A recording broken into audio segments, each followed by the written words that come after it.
Hello, Namaskar, and welcome to Talking Point Blank. Today we are back on To the Point with Abhijit. Hi Abhijit, क्या नमस्ते हाल? भैया, कैसे हो? बिल्कुल नमस्ते, एकदम बढ़िया. आप बताओ बढ़िया, आपके आशीर्वाद। किस बारे में आज बात करें? आज हम लोग बात करने की कोशिश करेंगे अमेरिकन इंटरवेंशन एंड क्या अमेरिका की मजबूरियां थी जिसके चलते अमेरिका ड्रैग हुआ, चाह रहा था या नहीं चाह रहा था। उसके बाद ईरानियन रिटेलिएशन, उसके बाद कॉम्प्लिकेटेड सीज फायर में लास्ट शॉट किसके थे। उसके बाद जो अमेरिकन बॉम्बिंग कैंपेन था उसका जो असेसमेंट है, और हम कोशिश करेंगे जितनी तरीके की रीडिंग्स एग्जिस्ट कर रही हैं उन सबको प्रॉपरली ऑब्जेक्टिवली एसेस करने की, hmm. From the point of military operation, nothing else, no ideology, nothing, pure objective assessment. And after that and lastly, आखिर में कौन जीता कौन हारा, या जो जीत है वो होम ऑडियंस के हिसाब से सब्जेक्टिव है या ऑब्जेक्टिव है। ठीक है. So where do we begin? America bombing. Yes, You want my opinion yes. first? Okay.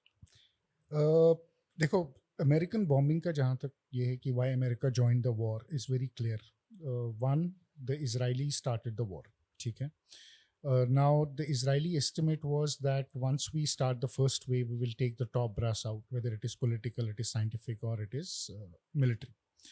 They have been able to do that to a large extent, not to a completely extent. But what they thought was chaos will prevail in Iran.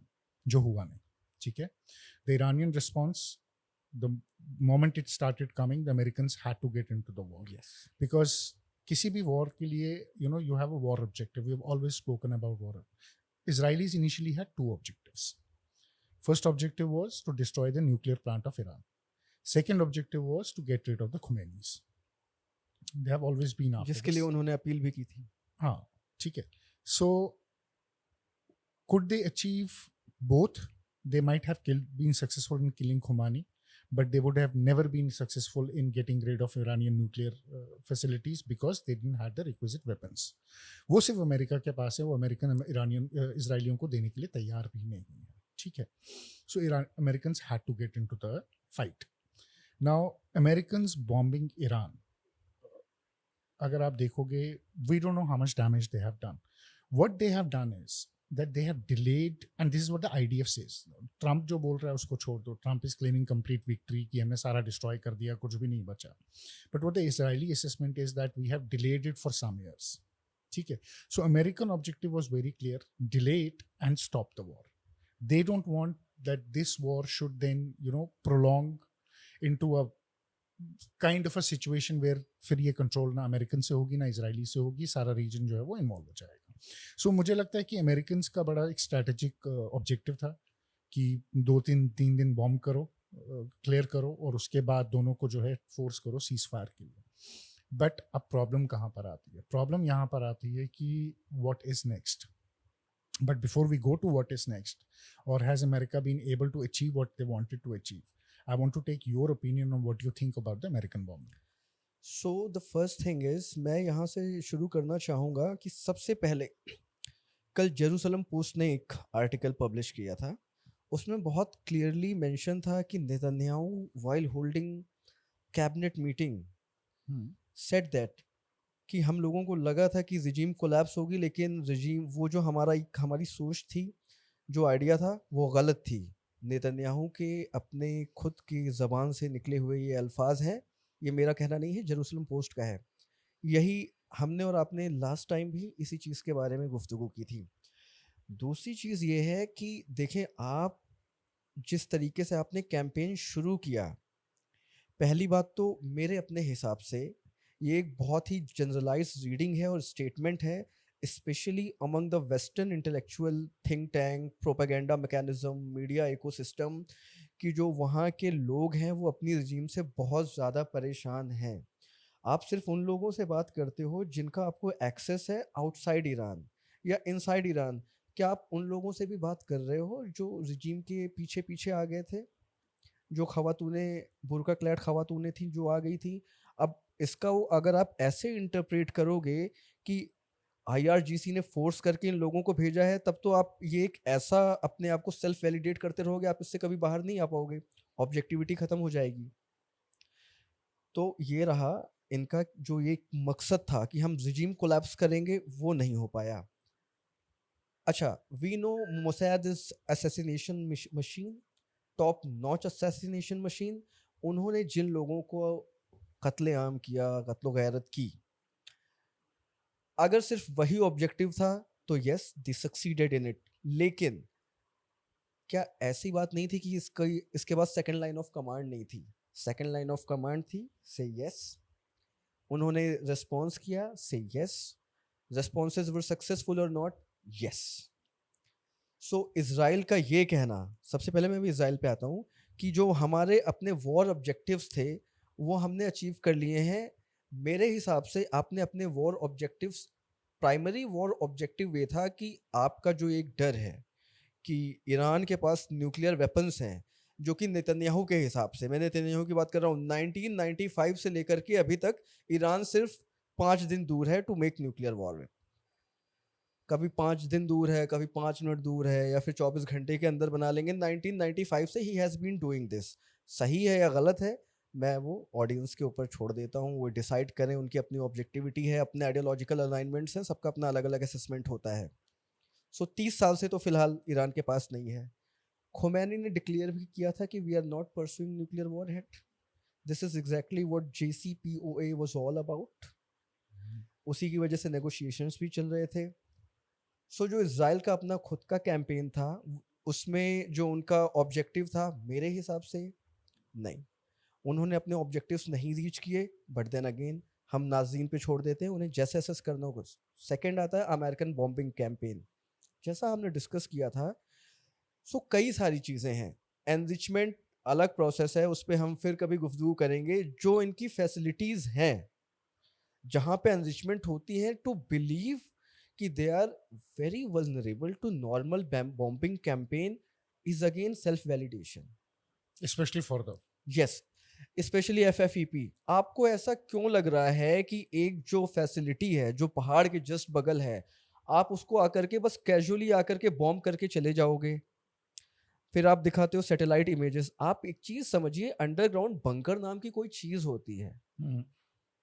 उसको randomly गड्ढा खोद के उन्होंने गुफा नहीं बनाया हुआ है, प्रॉपर इंजीनियरिंग यूज की है, ग्रेनाइट रीइंफोर्समेंट है। और अभी तक, पहले एक मैं बैकग्राउंड दे देता हूँ ऑडियंस को कि B2 का पर्पस क्या था। सिर्फ B2 नहीं थे, B2 के साथ 35 एस्कॉर्ट फाइटर्स भी थे, एक पूरी की पूरी टीम थी, उसका अलग पर्पस था। Strike कुछ team को, थी। हाँ, कुछ को हार्म लॉन्च करने थे, कुछ को रडार इंस्टॉलेशन डिस्ट्रॉय करने थे, कुछ को पॉसिबल सैम साइट्स क्या कहते हैं डिस्ट्रॉय करनी थी। इट वाज कि हम सेफ पैसेज प्रोवाइड करेंगे B2 को, कि B2 जाए, GBU 57 AB MOP ड्रॉप करके आए और वापस आ जाए। सो इसका पर्पस ये था कि ये जो एक इनका कैलकुलेशन है कि ये 67 फीट या 73 फीट तक बस्ट कर सकता है। सबसे पहली बात, ये एक आइडियल सिनेरियो सिमुलेशन में डिसाइड किया गया है। इससे पहले रियल लाइफ में अगेंस्ट कॉम्पिटिटिव मिलिट्री आपने कभी इसे यूज नहीं किया है। Hmm. लॉकहीड मार्टिन का काम है बॉम्ब बेचना, वो तो बोल देंगे 1000 फीट पे भी चला जाएगा। आपने क्या सिमुलेशन में ग्रेनाइट रीइंफोर्स बंकर के अगेंस्ट टेस्ट किया था? The answer is no. Okay. क्या आपने रियल में 67 मीटर की डेप्थ तक पहुंच गया था GBU? The answer is no. Okay. जो एक्सप्लोजन है, जो क्रेटर बनता है, उसका रेडियस 10/15 हो सकता है या 15/10 हो सकता है, या तो 15 डेप्थ होगी, 10 लेंथ होगी, या वाइस वर्सा। अब अगर हम एज्यूम कर लें कि सारी आइडियल सिचुएशन है, Hmm. अगर 1 मीटर से भी जो रीइंफोर्समेंट बंकर है वो ऑफसेट हुआ तो फिर वेस्ट हो गया। Hmm. सो अमेरिका को इसलिए इन्वॉल्व किया गया था क्योंकि इनकी अपनी ये प्रिजम्पशन है कि एटलीस्ट अगर ये 60 या 70 फीट भी नीचे होगा तो एक B2 आएगा 2 MOPs के साथ, 6 B2 आएंगे 12 MOPs के साथ, बैक टू बैक एटलीस्ट 3 जगह पे 2-2 डालेंगे और पूरा जो अंडरग्राउंड फैसिलिटी है वो डिस्ट्रॉय हो जाएगी। लेकिन मैथमेटिकली पॉसिबल नहीं है। इसका रीज़न ये है कि it's a simple laser guided with GPS gravity bomb. आप मैथमेटिकली इम्पॉसिबल है कि इसको आप 90 डिग्री पे लैंड कराओ. चलिए Okay. आपने फिन स्टैब्लिश कर लिए, जो हवा का पैरामीटर है उसको ऑफसेट कर लिया, and you were able to land it on 90 degree. अब जब ये बस्ट कर रहा है या सॉइल पेनिट्रेट कर रहा है, बहुत सिंपल सी बात है कि थोड़ा सा डिफ्लेक्शन होगा. उसके बाद आपने कैसे अज्यूम कर लिया कि ये जो रीइंफोर्समेंट है वो प्लेन है या सर्कुलर है? Hmm. प्लेन सर्कुलर है नहीं. अगर वो डायमंड शेप में ऐसे है, इसके ऊपर एक और डायमंड शेप रखा हुआ है, आप गिराओगे तो वो ऑलरेडी आपके हिसाब से तो 90 डिग्री पे गिर रहा है, लेकिन दिस इज नॉट 90 डिग्री. इसके बाद आगे की स्पीड धीरे होती है, जो पीछे वाला पार्ट है इसकी स्पीड कंपेरेटिवली फ्रंट हेड के ज़्यादा है. दिस एंगुलर मोमेंटम डिफ्लेक्ट हो जाएगा. डिफ्लेक्ट हुआ, ब्लास्ट हुआ, क्रेटर बना. तो डिफ्लेक्शन के बाद क्रेटर हो रहा है, वो फिर से ऑफसेट हो गया. और ये सारी चीजें आप अज्यूम ये कर रहे हो कि आप एग्जैक्टली वहां पे गिरा रहे हो जहां पे उनका फ्यूल स्टोरेज है, या जहां पे उनके सेंट्रीफ्यूग्स है, या जहां पे एनरिचमेंट फैसिलिटी है. अब वो एक कमरा थोड़ा ना है कि आपने एक जगह पे गिराया पूरा का पूरा डिस्ट्रॉय हो गया, या फिर क्रेटर जो आपका 10x15 का बन रहा है उतने के ही अंदर है, डिस्ट्रॉय हो गया. ये सब आपके बहुत आइडियल सिनेरियोज हैं. दूसरी चीज ये है, इनका प्लान ये था कि अगर इन्होंने यहाँ पे गिराया है Hmm. तो दूसरा भी यहाँ पे गिरेगा, तीसरा भी यहाँ पे गिरेगा, चौथा भी यहाँ पे गिरेगा, और फाइनली जाकर के पांचवें या छठवें में काफी Blast डीप करेगा. जाकर के ब्लास्ट हो जाएगा. अगेन यहाँ पे ये ग्रेनाइट रीइंफोर्समेंट को ऑफसेट कर रहे हैं. लेकिन हम सारी आइडियल सिचुएशन को मिला लें, आप एक के ऊपर एक गिरा ही नहीं सकते हो. ये मैथमेटिकली पॉसिबल नहीं है, फिजिक्स के लॉस के अगेंस्ट है. क्योंकि जो मिसाइल है उसका डायामीटर 0.8 मीटर है, ठीक. जो उसका सीईपी है वो 2 मीटर से 5 मीटर है. यूजुअली 10 मीटर है, लेकिन अगर 10 मीटर भी नहीं है, 2 से 5 मीटर है, आप कैसे एक जगह पे गिराओगे? So that is what the assumption is, na? Ki they have not been able to completely destroy it. They Exactly. have only been able to take care of the Yes, critical now. facility. That is where the assumption. Yes. अब इसके पहले हम आते हैं, wall Street Journal ने एक article publish किया था कि Israelis are heavily dependent on America Hmm. Because they are running out of interceptor missiles. So, which is true. This is true. Yeah. And that is the reason it was sort of, America was compelled to take part in this war. Because they wanted to finish it off quickly, na? Finish it off. दूसरा इसका interpretation ये है कि America Israel दोनों safe exit चाह रहे थे, because Israel realised, I am not saying, Wall Street Journal is saying कि now they are messed up in a situation, they can not come out without any external intervention. That is true, because I'll tell you something about that. You know, Israelis have strengths and Israelis have weakness. The strength Israelis have is one, they are technologically far superior over the Iranians. Okay? The strength they have is they have fantastic intelligence. I think unparalleled, unmatched. Even I don't think CIA has that kind of intelligence. What Mossad does on its adversaries, minute by minute, second by second, they keep on tracking. I think their intelligence is very, very good when it comes to 100%. Okay. They can carry out very quick decapitating strikes on their adversaries very quickly. We have seen that them doing that all over the world, covertly as overtly. But the weakness is their Achilles heel, which is that Israel cannot sustain a war of attrition at all. Because one, given the population of the country, two, length and breadth of the country, 300 kilometer का इनका ये है, they are not in a position where they can go into an attrition war, which Iran was completely prepared for.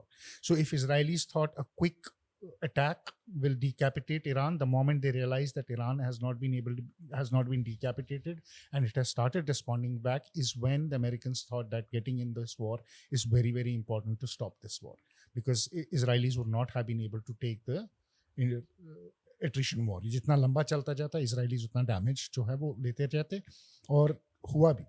I mean, about 500 Israelis are injured. That's a huge number.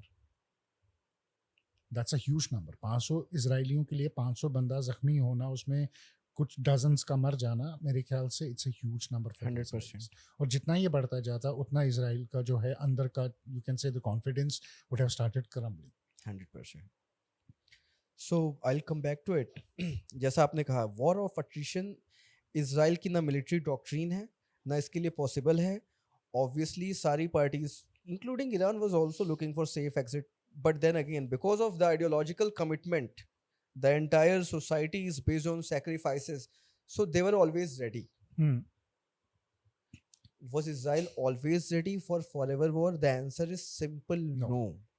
Iranians are ready at any given time.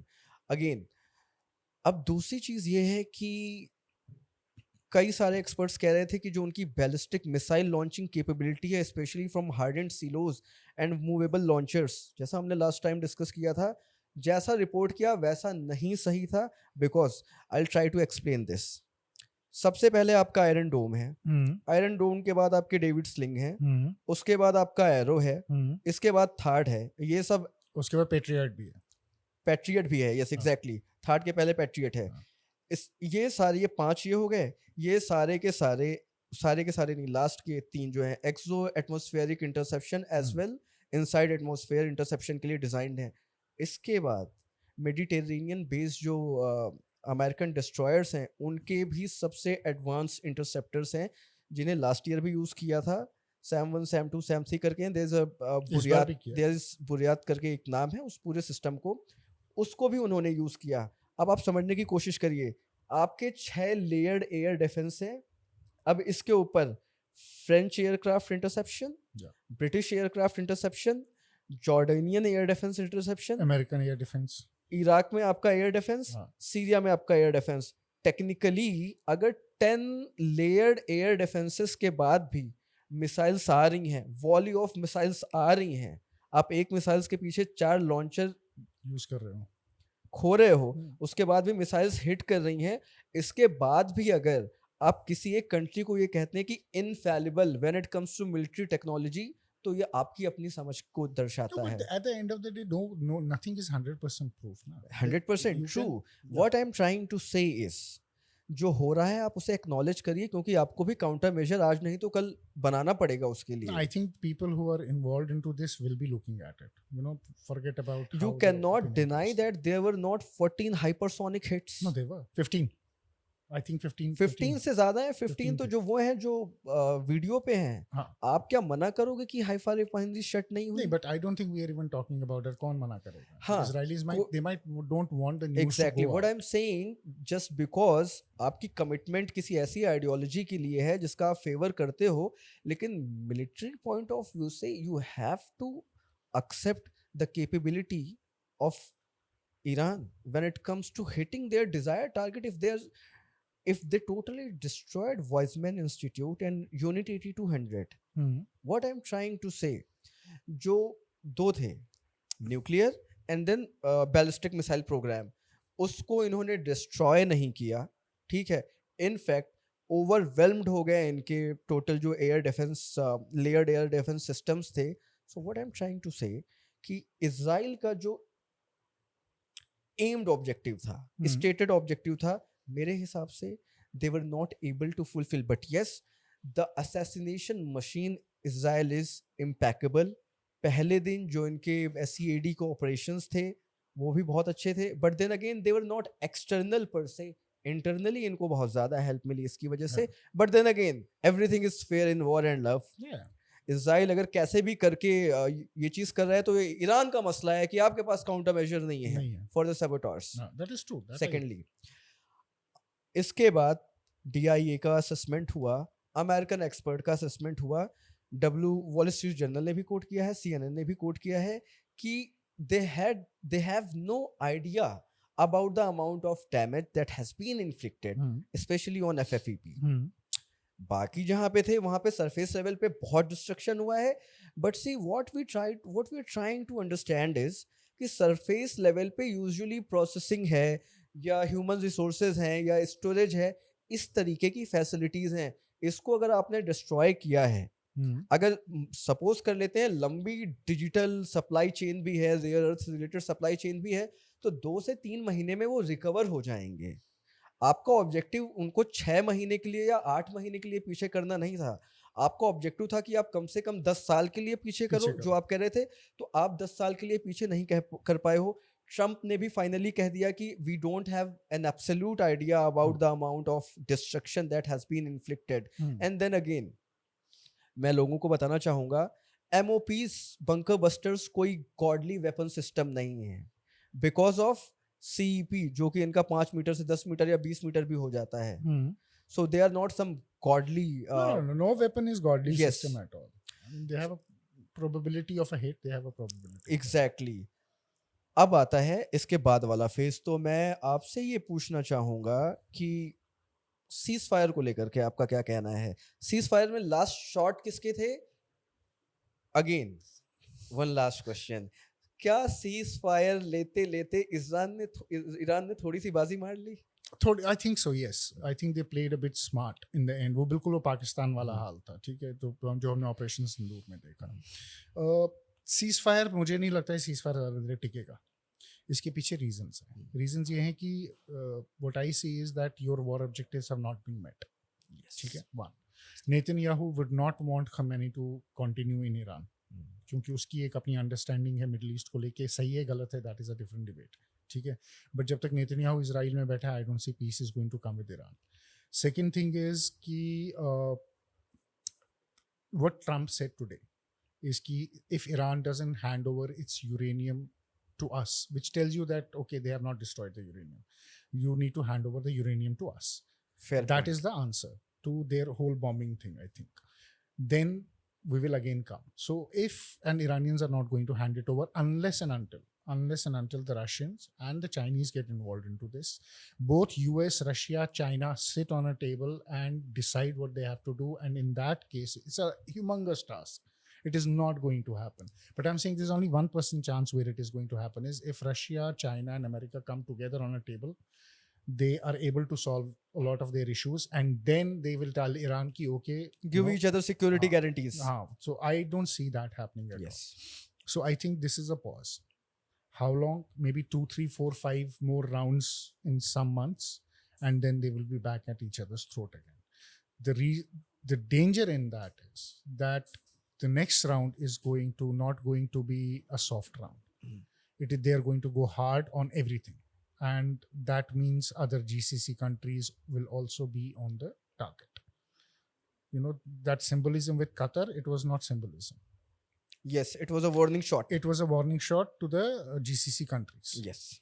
And if you involve GCC countries in a serious conflict, then you are triggering a trilateral conflict in Middle East, which is very dangerous, which is the Sunni Muslims, the Shia Muslims, and the Jews together. Yes. Now, who's going to back who? Who's going to stab who? You will have to wait and wait. So, the Sunni-based leadership already provided the Israeli jets with air refueling, and this is They all known to Iran. They all have. Secondly, जो Iran का retaliation था, was exactly 15 missiles. और उन्होंने कहा कि जितनी हम US ने हम पे गिराई थी हमने उतनी गिराई है. यहाँ पे मेरी अपनी पर्सनल अंडरस्टैंडिंग और रीडिंग ये है कि यही जो मिसाइल्स थी Patriot was not able to intercept, but at all other they were easily intercepted. We all saw the interception. Maybe एक या दो गिरी होंगी, एंड उसमें भी ईरान ने इनको कन्वे कर दिया था कि हम लोग करने जा रहे हैं, आप अपने जो रिसोर्सेज हैं, सोल्जर्स हैं, A to Z जो भी है आप किनारे कर लो. I see at this point there was already an understanding between America and Iran regarding how the future, and when I'm saying future, it means ceasefire talks are going to look like. इसके अगले दिन सबसे पहले सुबह 6 बजे news आई कि ceasefire, Israel ने बोला कि we are wrapping off the military operation because our stated objectives have been met. इसके बाद ट्रम्प ने बोला कि fine ceasefire has been declared, make Israel great again, Iran great again, the entire Middle East great again. इसके बाद जो Iran के हुक्मरान हैं, लीडरान हैं, उनमें से किसी ने कहा कि अभी हमने कुछ भी इस तरीके का नहीं एक्सेप्ट किया है. इसके बाद इन्होंने last volley of I guess 6 ballistic missile they launched. 3 were killed.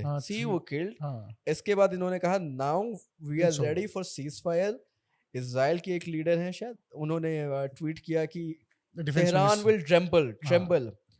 फिर वहां से वार्निंग शॉट आया इजराइल के, अमेरिका के, कि don't do it, hold back, get your pilots back. And so another, it's a funny question. I guess Trump was extremely frustrated with these things. Trump saying on camera, I don't know what the fuck they have been doing. Yeah. What does it mean? I think Trump also knows that Netanyahu is not going to stop. He has this thing that he doesn't have absolute control on Netanyahu and on Israel.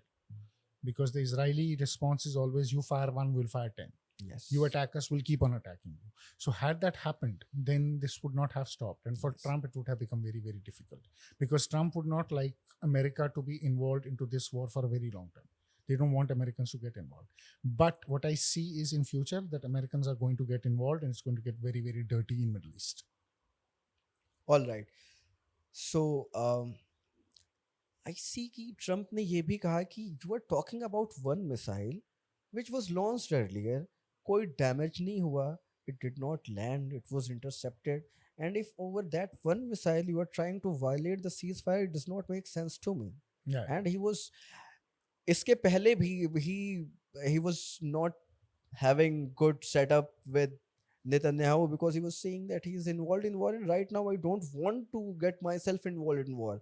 और ये पहली चीज है कि जो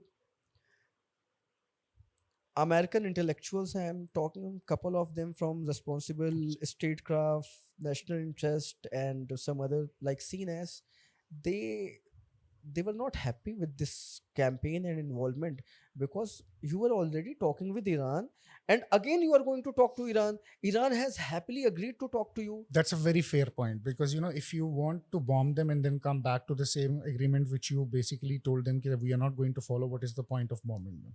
Why do you want to create all And this now status? you are saying that you are not aware of the damage that has been inflicted and FFEP is already safe. आपने चलो मैं कह रहा हूँ आप खुद भी कह रहे हो कि हमने 6 महीने के पीछे किया है. Iranians कह रहे हैं हमने 3 महीने पीछे किया है. How does it make difference? That is exactly what I'm saying. Once you say that hand over the uranium or we'll fight again, that means that nothing has was a happened. billion dollar wasted. हाँ. आपकी जो diplomatic credibility थी वो question में आ गई. Then again, I guess the public should not enjoy the bombing of any country by any country unless severely provocated. Yeah. So, do you see a scope for India between लोग इसे discuss नहीं कर रहे हैं. मैं आपसे पूछना चाहूंगा कि भारत का कोई योगदान या कंट्रीब्यूशन हो सकता है when it comes to security guarantees between Iran and Israel, क्योंकि जो भारत के ताल्लुकात हैं वो इजराइल के साथ भी ज़बरदस्त हैं, ईरान के साथ भी ज़बरदस्त हैं.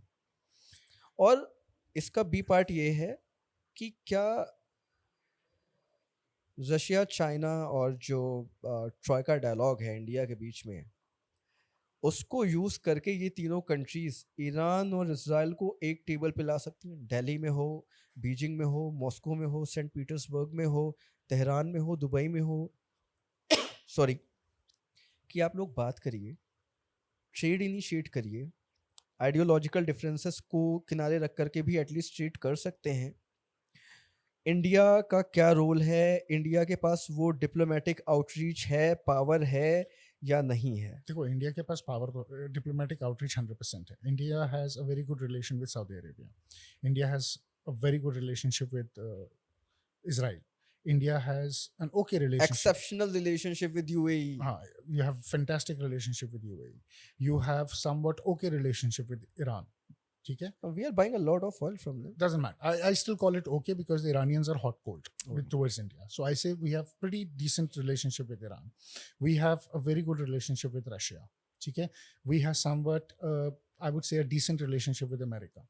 The problem is, if the dialogue has to happen on the table and India can mediate this dialogue in a much better position than the Americans can, because there is a huge distrust between the Americans and the Iranians. You need somebody in the middle who can actually mediate for you and you can bring you together. India has that capability to do that. But is there an intention to have a long-term peace initiative between the countries, between US, Israel and Iran? That is the main question. If the intent of long-term solution is there, then I think India can play a role. But if the intent from the countries for long-term solution is not there, then I don't think India should get into this mess.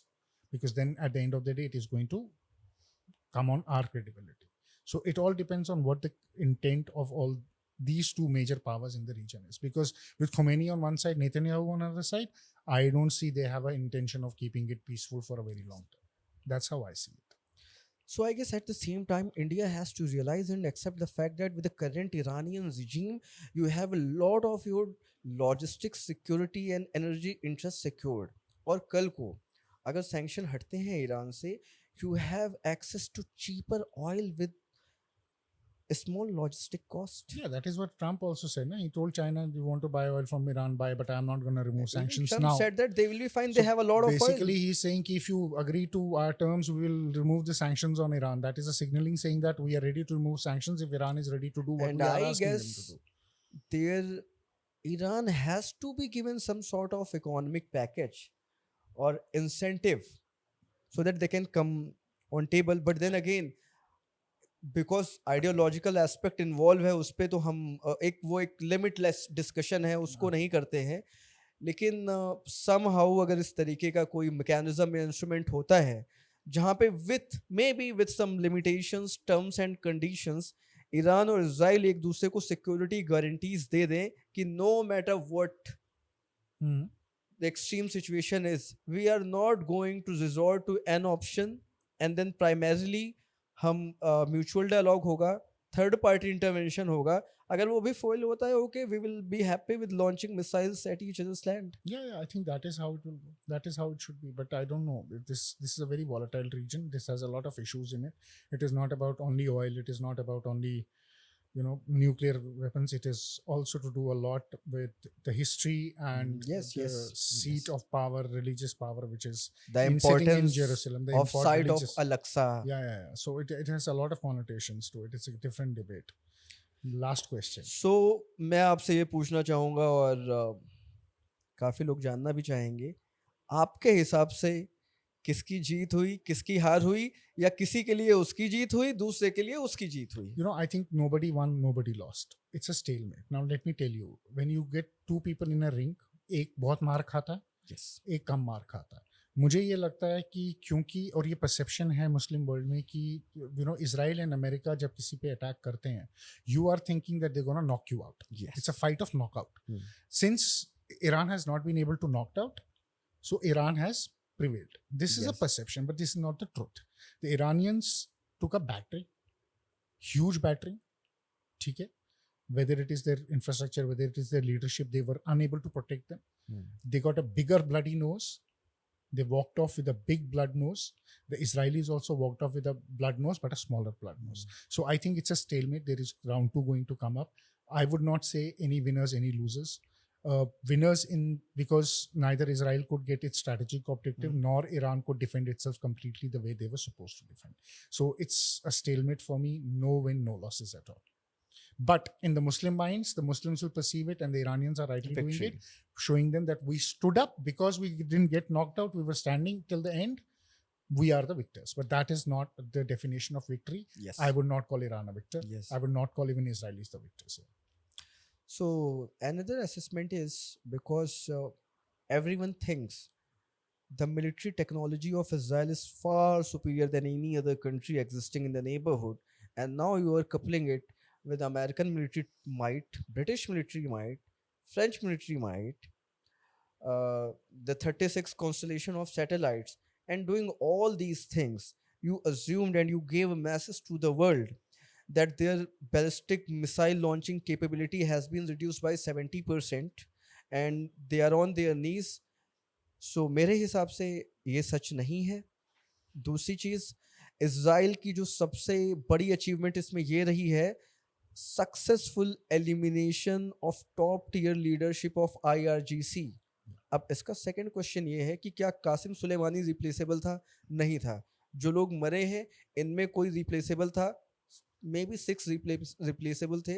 The remaining 6 and there is or one, 7. There is sorry, I interrupt. There is one man who was not replaceable, and that man miraculously came back alive, and his name is, tell me who is. बताओ कौन? एक आदमी है जो replaceable नहीं है Iran में आज की डेट में, और वो बंदा जिंदा बच के वापस आ गया. कौन? इस्माइल कानी. हाँ, यस, वो उसने तो बोला मैं जिंदा हूँ भाई, आप लोग क्या बात कर रहे हो? पहले दिन मरा था, उसके बाद हफ्ते भर बाद वो भाई साहब अपीयर हुए, नहीं मैं हॉस्पिटल में था, मैं जिंदा था. सो इनके पास पैरेलल मिलिट्री लीडरशिप है, हाँ, जो कि जिसके पास जो तजुर्बा है वो जो फर्स्ट लेवल है उसके नहीं होगा, बट दे कैन स्टैंड. उसके बाद Iranian military doctrine as of now, they are ready to absorb first shock. इन्होंने एग्जैक्टली वही किया. दूसरी चीज़ ये है कि अगर आप ये देखिए कि अगल बगल का वॉर नहीं है, 1000 किलोमीटर की डिस्टेंस है. Mm. इसराइल के पास सुपीरियोरिटी है जेट्स की, एयर पावर की, Mm. लेकिन वो इतनी ज़्यादा हैम्पर्ड है because of the capacity, fuel tankers, logistics, signals, intelligence, और उसके बाद successful penetration coming back. Iran के पास उस तरीके के चैलेंजेस नहीं हैं. Mm. आपको बस ये करना है, कोऑर्डिनेट्स फिट करने हैं, you have to make sure Launch. Things are, you have to launch missile. So this is, when it comes to remote warfare, it is kind of easy for Iran, Mm. but I will not say it is not challenging. Definitely it is challenging. There were a lot of interception and exoatmospheric interception, but then again, as far as Iran being able to make sure that their missiles are landing wherever they want, this is right there. This is right there. Iran को time मिल गया है अपने military sources का वापस से accumulate करें, और Israel के पास भी टाइम मिल गया है. नाउ यू अंडरस्टैंड कि क्या प्रॉब्लम है, क्या गैप है. Do you need more batteries, maybe you need more launchers, more interceptor missiles. So how would you like to summarise the entire episode? Okay, so if I summarize this, this is how I'm going to summarize. So what has happened is the Americans wanted a quick end to the Israel-Iran conflict, and that is why they entered it. They bombed the Iranian nuclear facilities, created substantial damage, but could not obliterate them. Statement is very clear from Trump saying that give us the uranium back, and then the sanctions will go off. That is the hint he has given the Chinese. If the Americans are asking for the uranium, means that the destruction is not 100%, maybe 70 to 60%, which can be rebuilt over the years. The Iranians have already started rebuilding. That's what the satellite images yesterday said. In terms of Israeli capabilities, yes, they're very high, but at the end of the day, the Israelis are extremely dependent upon the Americans for their armaments and for their missile, not only for the supplies but also for their stockpiles, and they were running out of it. They were definitely running out of it. Nothing is foolproof, nothing is 100% proof. Despite having 6-layered defense ADS, air defense systems, the Israelis still got hit, and a couple of their institutions which were of great importance, like Wise Institution and the was it 8200, right? Sorry, AD 8200, 6200, 8200. 8200. Yes, so I was right. 8200. Some damage to that institutes as well. Israel is very good with technology, cannot take war of attrition. Iran is something which can indulge itself in a long drawn battle. This is round one.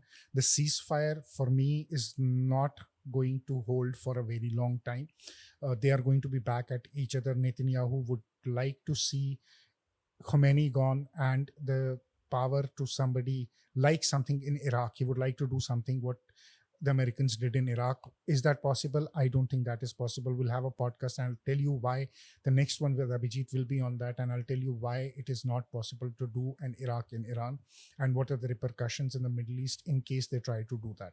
But with that, we are going, and yes, the last who won, who lost, for me and Abhijit, both, I think Abhijit thinks that Iran has been able to withstand the fight. That is what I also say. It has been a stalemate at best. I don't think there are any clear victors or any clear losers out of this conflict, out of round one. Let's see how round two goes. There are different games coming into round two. That's how I would like to summarize. If you like it, kindly share it, subscribe it, and you can contribute by becoming members. Also, you can contribute by sending us super thanks and super chats. If you have any questions, kindly leave them in the comments. I'll be more than happy to come and answer for them for you, or even address your questions in the next podcast we are going to do on the Middle East, because part 2 is going to be what if Americans try to do in Iraq in Iran with Abhijit. Till that time, Jai Hind.